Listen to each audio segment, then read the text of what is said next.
La reprise de concert? Non, dans une fondation. Ah, fondation, ok. Donc, j'ai baqué sur 19 musiciens, article Adolphe. Na fait na biso Masela, voilà. Et besoin intoxiquer sous ba viona ke batika wera. La pesa fait chance.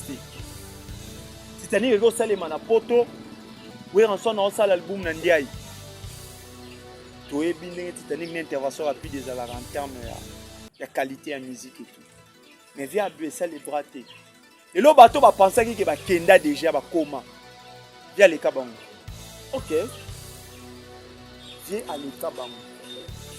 Moi j'ai pensé que un jour na histoire à Wengango surtout beta maramba minene. To cha bateau ba kenda rebelle. On va zara na tout. On va zara na drum ti. Bakenda na nyoso. Jiba kenda na tout ya wenge. Donc c'était un nouveau départ et un nouveau commencement pour Naoué Ranson. Mais lelo Tolo Belara Mutumoko. Vous dire que lui c'est un phénomène. Et si un artiste congolais Wengemen or au sala Paris la défense ils en ont oué après bango. Après moi na wenge tout. Donc écoutez, tu veux nous faire voir que tu na wenge clan wenge wana. La première personne qui a affronté Paris la défense arena c'est d'abord Weranson. Après bango bayona si. Pas précipité té. OK. Pas précipité té. Ya na code ya wenge. Comment le dire? Évoluons papa. Ya na code ya wenge. Et si les bana wenge ngo bazalaka bon terme. Donc code ya wenge, c'est lui qui est le capitaine du bateau du clan wenge. Et si les bana wenge ngo bazalaka bon terme na Diwana. Est-ce que Adolphe aussi peut prendre les licks, les lots, la musique à la paix Weranson? Adolphe a mon salaire Wera, le Beleni. Ah, donc il a été dirigé, coordonné par Weranson. Moi, mon salaire Wera, depuis 4x4. Wera, JB, Masela, Makaba. Sur la décision, Adolphe retient mon roté. Na toi na so ba jouer à boy il faut pas vendre les soucis et quand ça les mater sans que tant que wera beau. OK. So yo Adolphe dans les passions zaginani. Il faut d'abord l'autorisation de Weranson le roi de la forêt. Ozaki l'autre côté. Boye na wenge musique maison mais ozapeka l'autre côté. OK, c'est les mêmes. Les mal avec le vieux. Parce que mon musique ezalaka ya donne na bango te. To comprendre bango lelo. Parce que vous en avez dans la musique, attaque quoi que ça, mais qu'on accompagne aussi la dernière des mers. BIMAF TV, une autre façon d'informer et de communiquer. BIMAF TV, une autre façon d'informer et de communiquer. BIMAF TV, une autre façon d'informer et de communiquer.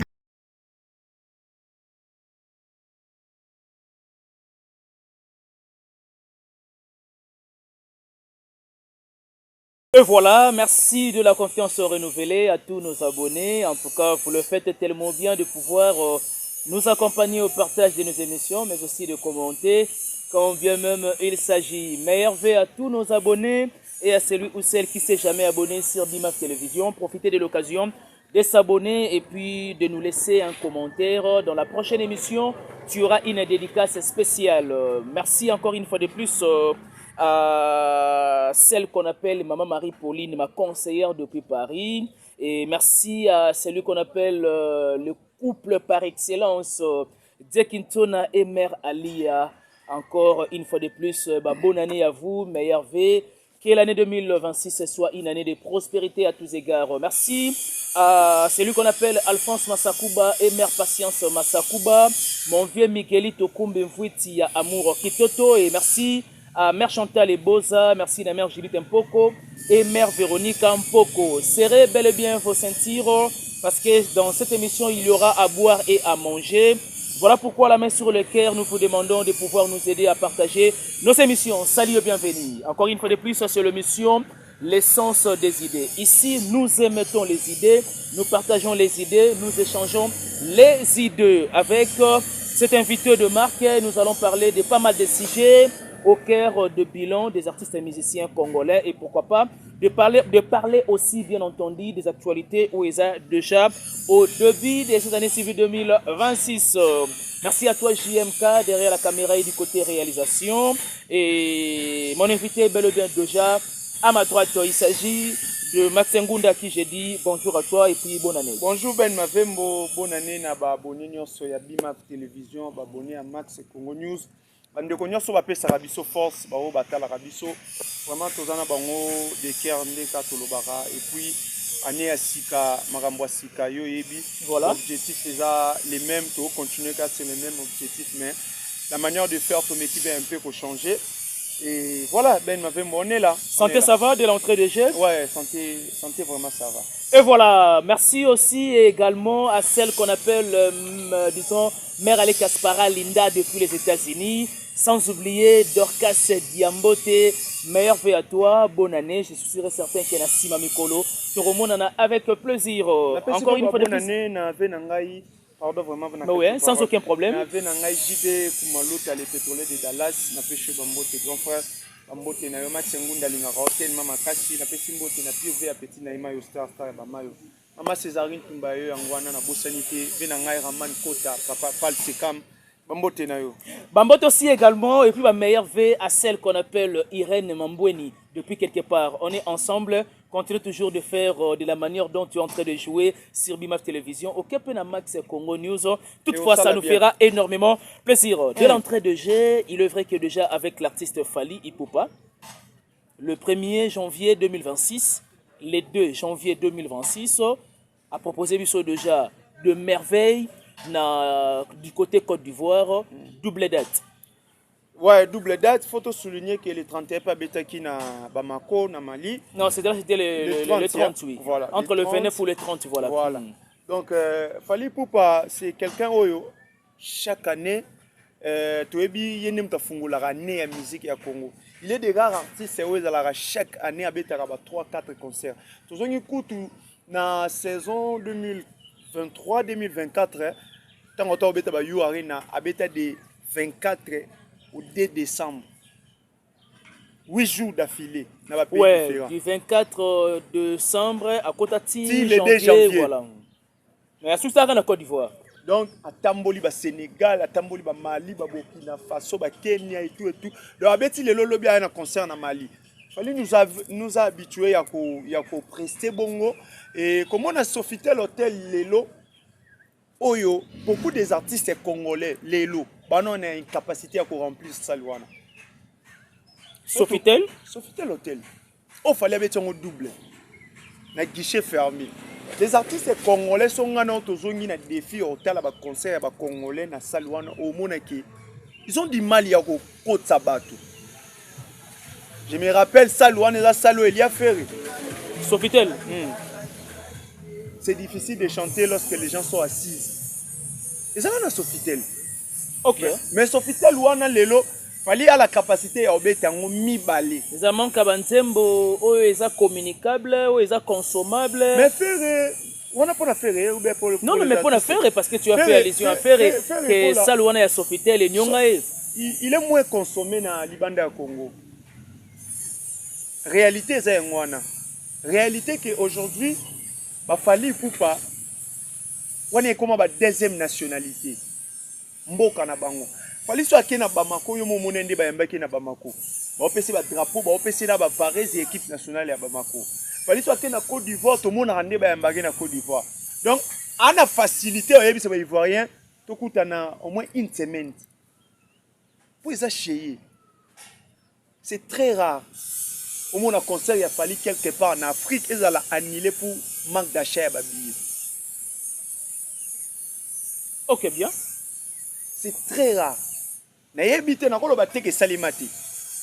c'est très, très rare. Pour aujourd'hui, nous avons commis la musique.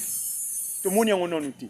Pour dire que les lots, il en Afrique, on a conquéré, surtout dans terre africaine, on a conquéré. Et comme on a des wana. Non, mais écoutez, Max Ngunda, la terre africaine, tu veux nous faire voir que Fally n'a pas de concurrent. Fally, en termes musique. Mais il y a des Ferré, il y a des Burna Boy. Moi je parle de l'Afrique, yo zo sanga fait. Bon faire on a continent. Na top 10 il y a ba meilleur artiste africain. Non, c'est quoi tangate. Na top 10 il y a ba meilleur artiste africain faire Azati. Ferré n'est pas figuré. Azati. OK, bien, évoluons. Donc on lobela du côté comparaison non ta la bateau ba rosa la pe loko la Fali. Bateau ba rosa la mieux que Fali. En Afrique entière, il n'y a pas quelqu'un qui fait des choses de manière similaire que Fali. Aujourd'hui, réponds à la question, Max. Non, ya. Aujourd'hui en Afrique en général, nani artiste wa ko beta l'espace il y a semaine moko 6 concerts de suite. Héritier l'a fait na Kisangani. Non, Libanda ya Congo. Mais ce sont des concerts, Max. Épanier héritier. Non, tout le monde a awate. Non, mais de manière générale, ce sont des concerts avant toute chose. Certainement, ils ont un concert. Mais l'Even, pouvoir d'achat, ils ont mon côté. Tout le monde a une salle oyo pour dire que Belambongo pour gagner. Au Bastiti, ils ont organisé.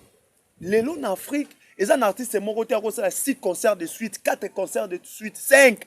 Les lots, bazo offrir biso ngoté. OK, bien. Si on monte offrir bisongo chaque année, nous avons que Fali. Si on a tient nous babona boy bana kat ba whisky ba Davido. Si on yo sont sanga na kombo ferry. Oh, pourquoi pas. De manière générale d'abord parce que je vais y arriver. Je vais arriver à partir le but était faire et asa moins consommé, faire est moins consommable. On va en parler, mais avant toute chose, s'il faut faire une analyse comparative, il y a concert, il y a Sofitel le premier et puis Nalédé.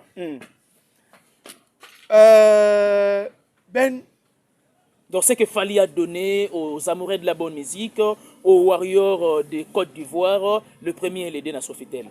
Et là remarqué nga Fali a des êtres. À peine Kobi ma mère a communié bien le public. Mon cher. Na yo kinzembo wana ba ivoirien ba oyemba yango espace ya et comme il y a ba 2 mois. Non, même pas 3 semaines je pense. Mais 2 êtres déjà 3 semaines. Non, même pas. Degré nzembo wana et yemba min degré batu. Je trouve qu'il fallait pour aujourd'hui yemo autant azara a obeta concert a la réaction à public, il s'est dit je suis obligé à ça les soumis. Parce que la manière Fali évolue dans la musique, il est conscient. Ndenge fallait en opé sabiso banzemboloro là-bas. Banzemboloro là-bas pharmacien, ils ont appelé biso ba traveling love tea. Tout ba amour. Au moment que chaque album il s'améliore par rapport à la technique et à chant et puis il a un apport moroboui. À un moment donné, il fallait biso culture générale dans la musique. Donc il s'améliore petit à petit dans sa manière de faire des choses. Et le romo le canane moroboy. Au terme moroboy a fabriqué le romo avec Fali tokomo yeba maramboana. Et la manière où le public a s'adapté à la musique, il s'est dit je suis obligé à faire encore le meilleur. Donc Nathalie pendant deuxième concert, vu que na moneka plein et tout, na zo pendant mais premier jour c'était extraordinaire. Il est des rares artistes aujourd'hui. Je mets tout le monde en défi. Na balbumo ba bimisaki, na ba bimisa. Ba yemba banzemo na bonde ba yemba Fali lelo. Ba okuta kutu ba album e umela kutu ba no ba problème gete banzemo ba yemba bo siko registre ba album récent. Parce que tu sais au moins qu'il y a cela album déjà oumeli na marché mais les amoureux de la bonne musique baza ko éprouver ba difficulté o yemba on ba concert chance au moins ngate mona lobi ngo ben les appels remarque oyo. Non mais justement nous sommes culturels, nous observons des choses hein, voilà. Donc aujourd'hui fallait pour pas libanda ya Congo azaka loko za na Congo bandalité matetete limetete place moko bo ou lingala les langues étrangères, mais avec des accents, avec une simplicité. Il faut que ça passe à travers. Jusqu'au tel point que l'ingala a permis langue morobo et voilà. Il faudra que ça passe chez Fali. Ce qu'il fallait agiter les lots dans la musique à Congo. Moi, Mobaliwana, on peut tout dire. On peut les critiquer. Mais au moins, ne balobaka. Donc, Fali a ça la maille. Tu ne peux pas aimer la personne de Fali, mais vous êtes obligé au moins de aimer ces mélodies. Dieu nous a donné des sens. Ces sons. 5 sens na biso nde yo sala keto za la bato. Malgré haine, malgré onyo soza na kati na biso. Et na sens moko ko rappeler ce que Fali fait d'aujourd'hui na musique ya Congo. Quelle est la différence? Permettez-moi, parce que nous sommes dans le bilan aussi également. Hein. On va essayer de prendre quelques éléments. Il y a analogie, pour ne pas dire la métaphore. Il y a Ferré, na Fali, na bilan, il y a 2025. En passant, comment tu peux élaborer un bilan de Fali et Ferré si rapidement? Il y a eu des gens oyo. Na tourné na Mutumoro Boye qui m'avait parlé aussi, faire avec le concert belé que les a Fali. Ferré. Avec le concert belé que les a Fali. Ah bon? Faire avec Kolosi. Ah, apprendre biso. Avec Kolosi, avec concert Moko Eliko Cash, avec changer na ING. Eliko Cash c'est où? Avec le Lubumbashi. Le Lubumbashi. Ok, évoluons, il n'y a pas de problème. Si c'est tel le cas, on avance. Alors, à Bossani, il fallait déjà dans le début d'année, avec déjà 4 concerts. Ça comptait Angola, on était dans le stade. Est-ce que les lobes de Golo, un concert rebelle? Ça comptait Dubaï. Ça comptait. Les invitations aussi. Mon cher, un Congolais qui est conscient, dans le Bango toujours. Moutou a une capacité tout intellectuelle en place. À quoi qu'on osait, il y a un échantillon à faire pour comparer à Fali. Sur tous les plans musicaux. Donc, comparer un faire et un Fali, c'est un crime. C'est un manque de respect. C'est un crime. C'est un manque de respect dans la méritocratie. Manque de respect dans la méritocratie. Ok, bien. Na zui ba maman nyonso ba papa tout au baba gaulois, bandeko tout au baba gaulois. Exemple. Ba esa biso na vie nyonso yo sala et dépendre na courage na. Ndeko moko azozwa faire pas comparer na Fali. Na pesi yo stati ya Fali pupa. Yo ndeko wana va na ndako. Otangi classe. Na ba difficulté tout ya monde. Aussi ici. Na ba difficulté tout. Ozu musala. Ba créer mutu moko fabriquer moko quelque part. En termes de compétences, à un niveau noté. Ba yo ba tcheli yo na mesa. Ba bi ba olongolo ba ocha mutu. Osale lora mabete. Otunati. Mutu bo cheye na place na ngapo ani. Ana capacité nini ongana na ngote. Je pense ba te belé. Na ba domaine na bango bo sala ba Fali moko bo quelque part. Fali exemple de courage. Fali exemple de détermination. Quelque chose à Gaulois. Fali exemple de respect. Mais on ne peut pas parler de son courage, de sa détermination, sans pour autant citer d'abord au préalable Nazo se référencer d'abord na Fali. Na kena nuku na bakuna te. Du genre que depuis 2006, il fallait à commis les lots. Il nous a prouvé que patience, persévérance, détermination. Mais quand il y a tout le temps courage, détermination, il faut d'abord parler d'abord de son talent. Voilà. Nathan Naye aussi, merci beaucoup. Il a simplement accompagné son talent avec le courage et la détermination, y compris la discipline. On espère un jour être grand. Naba courage na biso na talent toza nango. Là où c'était impossible, aujourd'hui c'est possible. Naba o nyoso to nango to forcer to koma. To ke pas par pas. O na banda ku mutu to andako mona. Des droits chemins na XX parcours wana et l'équipe biso inapercité. Ba bimi seli o mutu moko boy. Na ba effort nyoso sali na vie poko ma mutu moko boy. Ba cheli yo ye comme adversaire. Au mekyo s'est renseigné na vie à Moutouana. Au moins, on a que ata na cheville na hauteur sur tous les plans.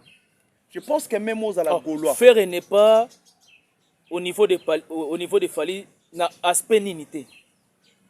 Je pense que même aux à la Gaulois. Si vous avez eu adversaire moi bongo au CP la té. Ah bon? Na longwe na nous Fali. Na ebisi kara Gaulois. On va faire, va comparer na Fali. Quel que soit ce qu'il fallait faire. Si on a bandaku na bango ba Fali. Na ba différents domaines na bango ya vie. Mutu nyonso abunda na mutoki ne pas comme grand. Na bino ba Fali. Parce que bazoli bino faire moko boy. OK, yo moko o respecter parcours na omoni na muto ba otelo comme adversaire a mérité na yote. O sepela nango. Je pense pas. Na yesiko place non loba. Fali poupa lelo. Mon frère. Net na côté nini. Net na côté nini. OK, tokozwa table Fali au vanda. To che faire. Net na côté nini. Kabato faut répondre dans les commentaires hein. Ce n'est pas à moi de poser cette question. S'il faut parler les Gaulois vont répondre. S'il faut parler de chansons. Les amoureux de la bonne musique aussi également. S'il faut parler de chansons. Mon abadembe la vite imana chanson légendaire na ebité sobana. Ils ont trophée non. Je sais pas. Et puis message nzembonera nini. Déjà approche approche du côté bon approche thématique ou encore approche du côté texte. Ça crée déjà beaucoup des imperfections. Entre donc mutu yemoko azokumisa yemoko azobebisa yemoko sala boy. Donc et ça parmi les chansons où on référencer dans mon histoire de musique à Congo. OK bien. Donc comparer Ferré et Fali c'est un crime. C'est donc n'évitez ce qui est un crime n'évitez encore bien dans nini. Ce que Fali a fait mon frère la musique à Congo aujourd'hui les lots. À un moment ils ont vite compris que niveau à Fali ils a fait arrêter. D'ailleurs, ça tombe bien parce que tu as essayé quand même d'aborder quelque chose que je pensais même y reposer-le en question. Qu'est-ce qui arrive aujourd'hui quand il s'agit de Fali? Aya Nakamura, c'est le robot, Fali va comparer à Aya Nakamura. Quand il s'agit de Fali, Maître Gims, c'est le robot, va comparer à Maître Gims. Donc, ces gens-là ont compris que Fali n'a pas de concurrent ici. Bazala déjà au courant. Pendant ça, la ironie. Eza question eloko muta comprendre eza ke o ayebité ba yeba dès le début yango na zongi suna mamnalo baki place to ko lobela Fali na mama musique na honnêteté tout to ko tia faire na table wanati ils ont vite compris te comprendre que tout est ba vandi pena ba bi bon ba diverser nende bango wana lelo s'il faut parler des chiffres donc c'est que bango ba diembela na bango kaka alors Monita, et ça lit bien, Lelo. Je dirais bravo aux Warriors. Pourquoi? La communauté congolaise n'a jamais connu de fans comme des Warriors. C'est-à-dire, les Warriors, ils ont une capacité au long la Fali dans zéro. Fali Lelo. Ok, on peut faire des discussions avec Maître Gims. Comment payer comme ça? Alors, Gims tang ana game la musique française fallait un on rumba avec sa bana mère to bima na ghetto. OK, donc Paluka a universalisé quand même wana Gims musique ouais. 2004 a na game française on beta musique Gims sabandi au sala succès na poto fallait beti ata Olympia te lelo ton audacité au lobake Gims a bêta Paris la défense à Rennes à Liboso, il fallait aller cailler. Dans l'audacité à l'Obaki, à Bétis Stade de France, il fallait aller kier. À Tchangode, peut-être au monde à bien d'engezo kende. Lelo, sur ton côté dans Stade de France, il y a Gims, Mundela a eu 72 000 places. Sur ton côté dans Stade de France, il y a fallu à Liboso, Mundela a eu 80 000 places a été vendues. OK, bien. Donc c'est ça déjà, ma petite nuance aussi. On retrouve quand même qu'on énuméré. Si koyo golo azaka mayelo afutela mwana e classe. Oh. Nazo kende ben mavembo.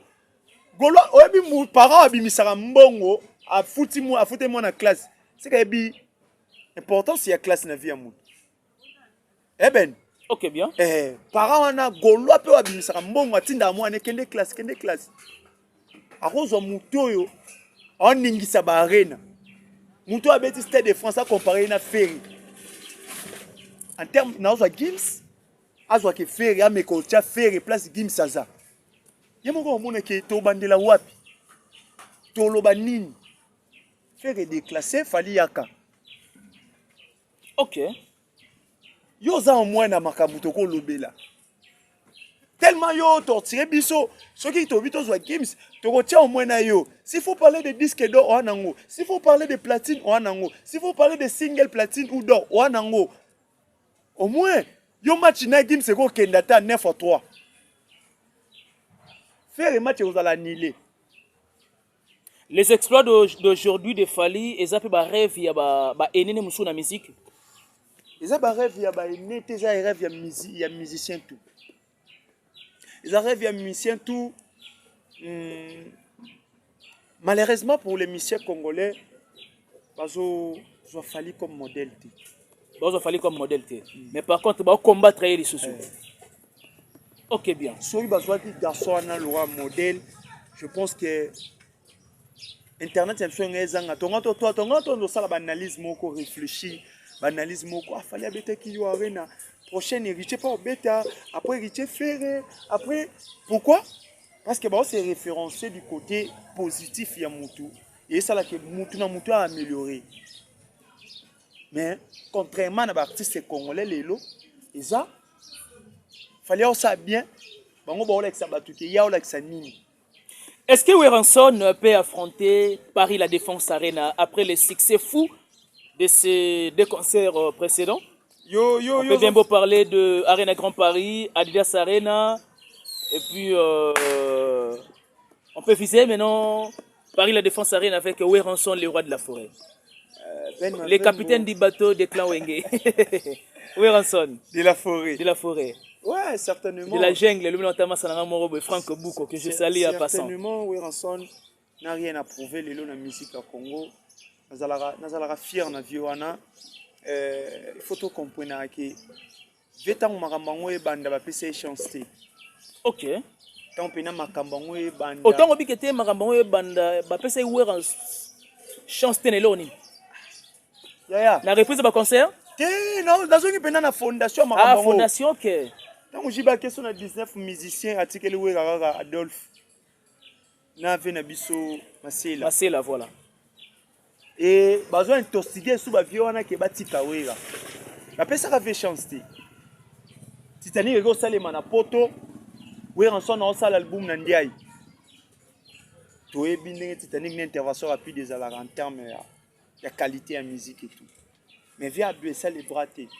Et le bateau va penser qu'il va kenda déjà va comment. Via les kabango. Ok.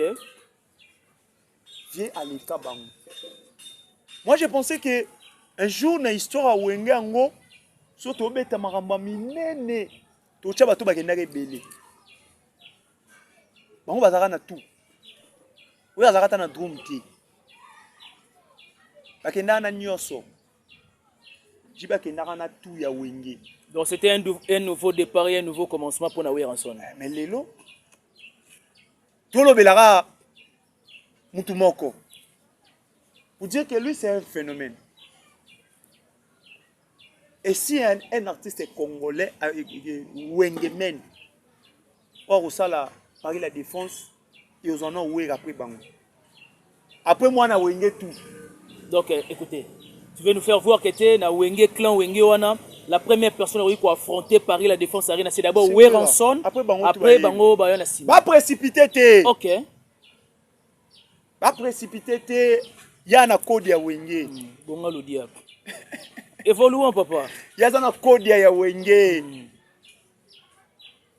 Et si les bana Wenge ont bazalaka bon terme. Donc, code à Wenge, c'est lui qui est le capitaine du bateau du clan Wenge. Et si les bana Wenge ont bazalaka bon terme na Vioana, mais bana Wenge ba beta ba sali belé na poto lelo. Est-ce que Adolphe aussi peut prendre les licks lelo na musique à le blapé Werenson? Adolphe azala mon musala ya wera le belé ni. Ah, mon cher. Donc il a été dirigé, coordonné par Werenson. Moi, je suis depuis 4x4. Wera, JB, Masela, Makaba. Si on a une décision, Adolphe Rotia Mounoroté. Na toi, on a une Wera Boy, il faut pas vendre les sous. Et quand ça les maté, tant que Wera Bo. Ok. Parce que yo Adolphe, dans les passions, il faut d'abord l'autorisation de Werenson, le roi de la forêt. Aux qui est l'autre côté. boye na wenge muzika maison mère ozapeka eloko te. OK, structure etikali les mêmes. Les mal avec le vieux bato musu musique ezalaka ya don na bango te. To comprendre dans lelo. Parce que kozana don en musique attaque ba quoi que ça. Mais ko accompagner aussi na dernière des mères. C'est vrai ou akufi artiste. Papa m'a kufi artiste parce qu'il est né artiste. Michael Jackson a kufi artiste parce qu'il est né artiste. Mais belé bana bango ba saper ba se retrouver dans la musique. Bata maboki ba se retrouver dans la musique. Moutalika sozara muta maboki se retrouver dans la musique. La musique, voilà. Après un moment donné, oh, mais il ne se fait plus sentir. Abungi Moutalika. Après un moment donné, musique c'est yo awate. Comme même chroniqueur. Musique est benganaï. Tu verras que beaucoup des artistes de musique est bengana bango. Pour basala na sans musique. Et veulent de la musique, mais la musique ne veut pas de... Ok, bien. Musique est le rôle à naître, le rôle à Emanali Bende. Voilà. Yoza Emaya Dali Bende, so bote bo kangami, ya bike. Mutuloka fali musique est coulée dans autres. Donc c'est son élément. Il vit de ça. Héritier aussi également, la musique. Héritier. Même de faire aussi également. Oui, baza artiste. Justement, ouais. Ba ferré, baza artiste. Beaucoup nous avons appelé on voit. Mais la musique est à Katinaï. C'est très difficile à se développer. Et il y a un autre monde Adolphe Lelo. T'es pas. Tonia. Moi je me souviens, voyage remix, Tonia et Babilo kwa beta, Adolphe Kangara Kishasa, Kangara Congo Oyo à un moment. Voyage Ango Kati mon bébé. Voyage remix et tout le vieux a fait. Mais Lelo, après 20 ans, Adolphe a fait sa biso, Atali Tangati. Oh l'obéla ouais à un moment. Ils ont du mal à nous faire voir automatiquement que non, en tout cas toute cette musique. Once que tu m'aimes ma bébé, batika ba wera oyo. Bana kilo ba gete batiki musique. Na ki mutema mabe. Batika ba wera oyo. Génération berceau bana ba 2000. C'est on a wera on a créé ba fana c'est génération berceau. Bana wana na ba 2000, wera abete ba maman na ba Bercy. Ba petit baba bébé. Ba petit allez, ba mère na ba bete ba lisolo wera. Après wera a créé la même personne. OK bien.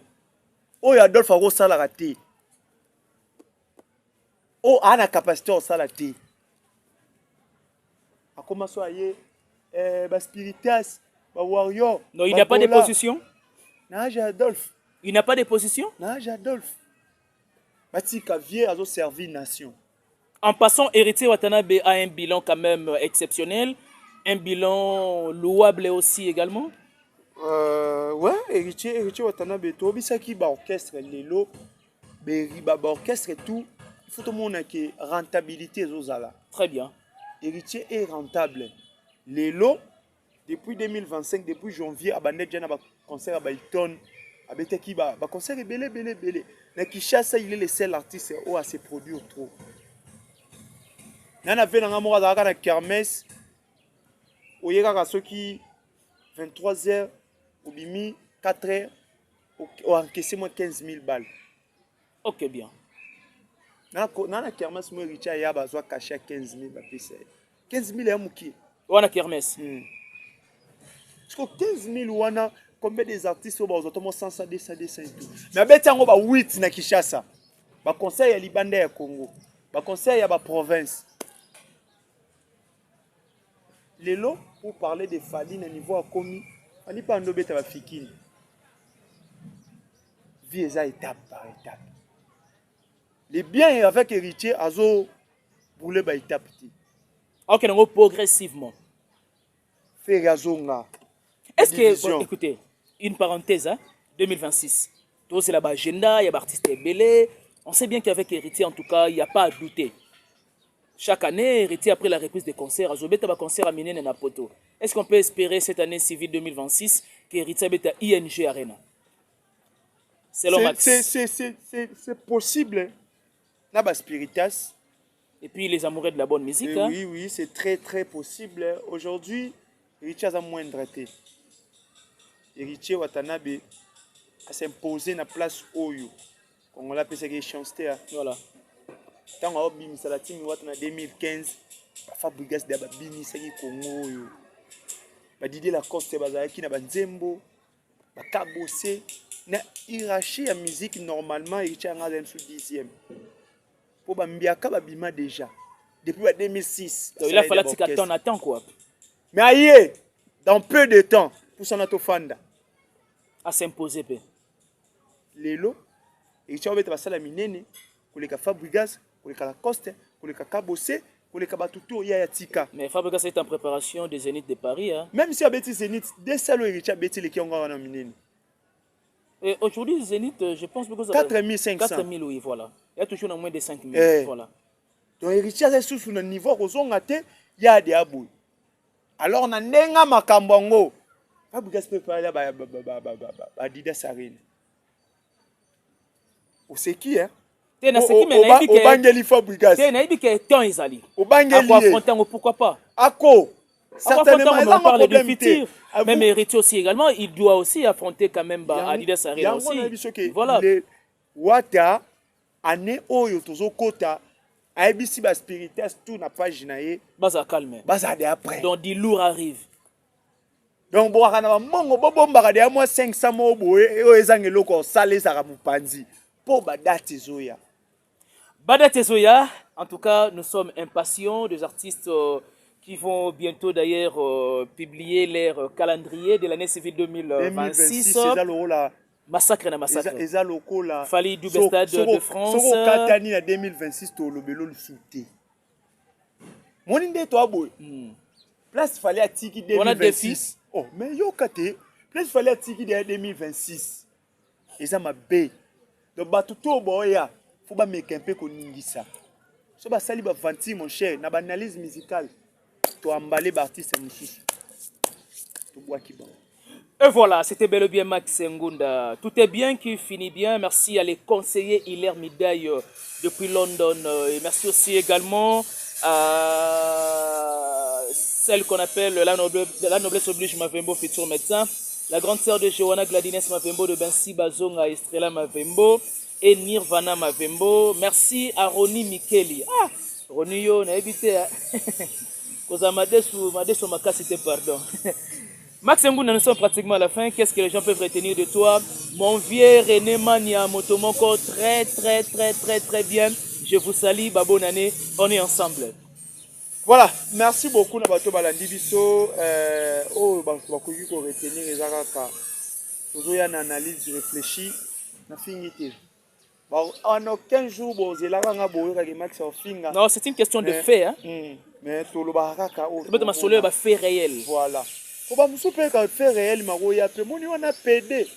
Nani biso biloko ane le karaté tu bi ko respecter mutu na mutu. Ngazalo tonto promoter au mona lo baba sanité papa mo zambalingi sanga merci beaucoup cerveau comme atrophié.